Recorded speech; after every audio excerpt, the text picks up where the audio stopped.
father, no mother, no child remains. And that is when it becomes clear. This world was not the real life. The real truth begins now. The world was only a curtain, and the grave is the stage behind it, the first door opening to eternity.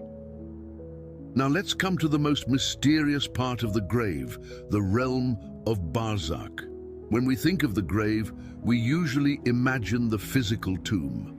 But just as a dream has nothing to do with the bed you sleep in, the grave has nothing to do with the soil it's buried in. The grave, or Barzakh, is actually a corridor, a passageway between two worlds.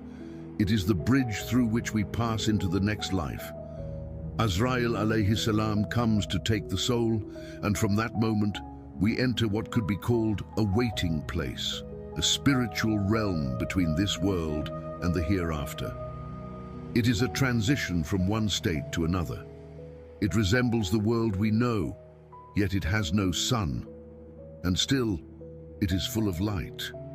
It is wider, brighter, and more peaceful than this world. And yes, the dead can hear us. They can hear every sound, even the footsteps of those walking away from their graves. We know this from the Battle of Badr. After the battle ended, the Prophet came to the graves of the disbelievers, Abu Jahl, Utbah, Shayba, Ibn Abu Mu'ayt, and said to each of them, "Have you now found true what Allah and His Messenger promised you? For I have indeed found true what my Lord promised me." Umar radiallahu an heard this and, surprised, said, "O Messenger of Allah, how can you speak to lifeless bodies?" The Prophet replied, "You cannot hear me better than they can. But they cannot answer, so can the dead communicate with each other?" According to a narration from Abdullah ibn Mubarak, when a believer passes into the Barzakh, the souls of other believers come to greet and talk with them. They ask, "Where have you come from? Who are you? What was happening in the world?" Then the newcomer asks, "Where is my friend? He died before me. Is he not here?"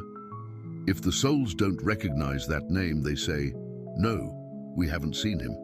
Then the person realizes if he's not among you, he must be in Sijin, imprisoned, alone, in darkness.